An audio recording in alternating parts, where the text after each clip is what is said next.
Hi everybody, welcome back to Intro to Engineering. So this time we're going through VLOOKUP again. We got a couple more examples before we can really say we've mastered this.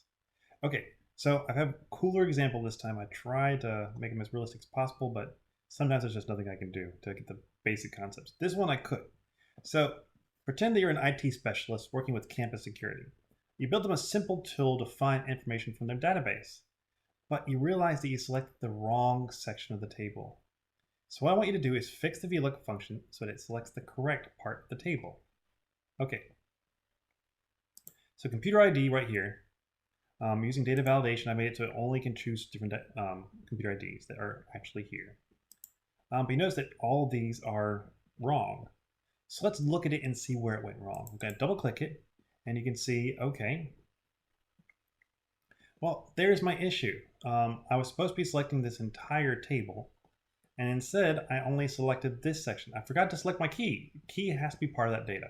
So I'm going to press and say that's C, actually no, B 128. 148. There we go. Okay.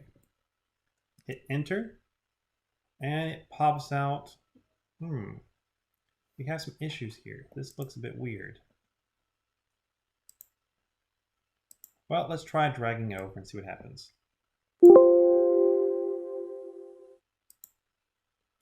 Just doesn't like this. This doesn't look good. Let's just see if I can fix it from other ways. Let's just put this B right here. Okay. Oh, it's not liking me today. B right here. No. This is not going well at all. And B right here.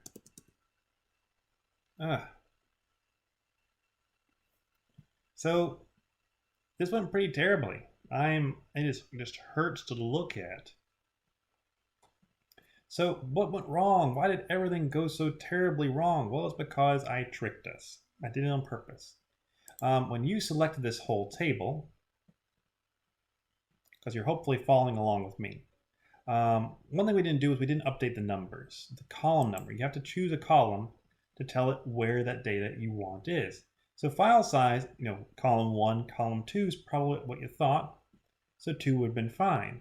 However, Excel doesn't work with the data columns. It works with the spreadsheet columns. So if we look at the top, what we see is that there are 1, 2, 3, 4, 5, 6, 7 spreadsheet columns making up these 5 columns of data because I had to merge some of the columns together.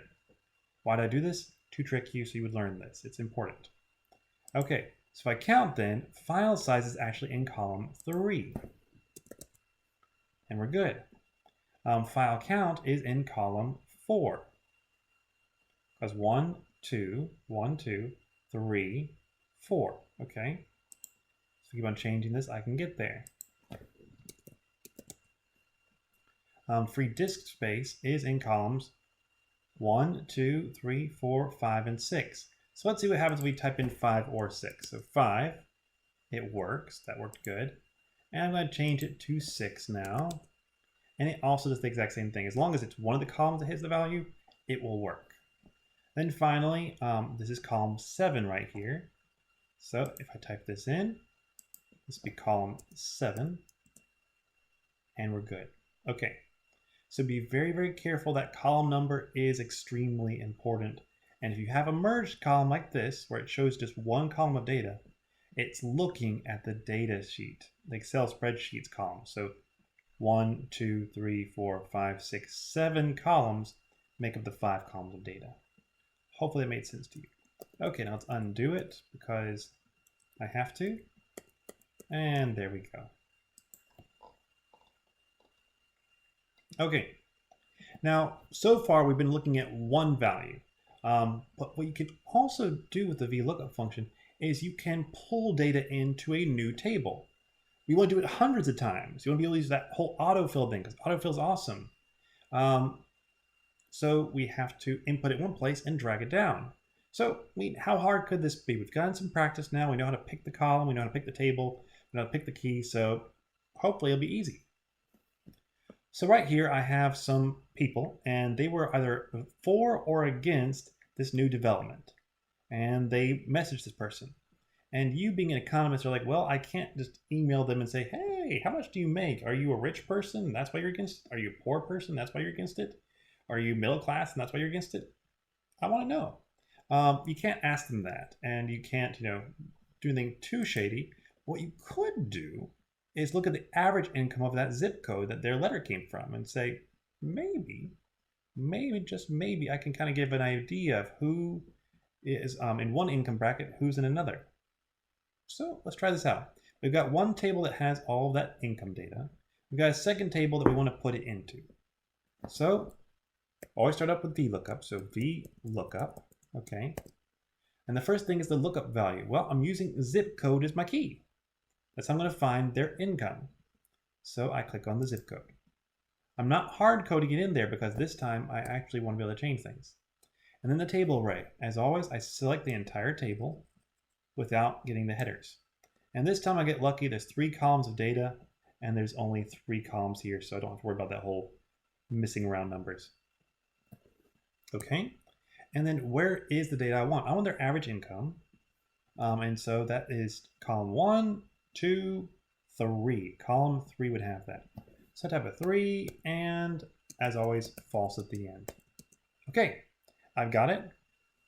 It looks good. If I drag this down, let's see what happens. And fingers crossed. I get a lot of, wait a minute. This looks a bit weird. And actually, it was supposed to give you a little text here, so apparently I made a mistake here. But let's look at this right here. You see these 2 right here? It worked for the rest. Why didn't it work for those? And there is a reason for that. The reason for that is because, well, let's double click it and see. Wait, why is our table looking so weird? Because I know that originally we selected right here, and that was good. When we're down here, you can see that that table selection is moving down. This is bringing us back to that whole absolute references thing. Remember, autofill works with relative references. And so if you didn't tell it it was an absolute reference, it started moving with it. So we actually have to go back here, back to this very beginning, and we have to make this an absolute reference. If you think this is going to take too much time, remember you can use function F4 to do it really quickly. So I do that, I redo it, I drag these down, and you can see that instantly it fills in and we're all good. Okay, so with that, I hope you've gotten a little bit more idea of how you have to be very careful to make sure that your table that you're selecting is an absolute reference. If you don't, sometimes it'll work, but a lot of times they'll mess up, especially if you're using autofill. If you're using autofill, make sure absolute references. This first reference, the key did not need to be an absolute reference because it was moving down with you. Okay, hope this helped you, and I'll see you next time. Bye-bye.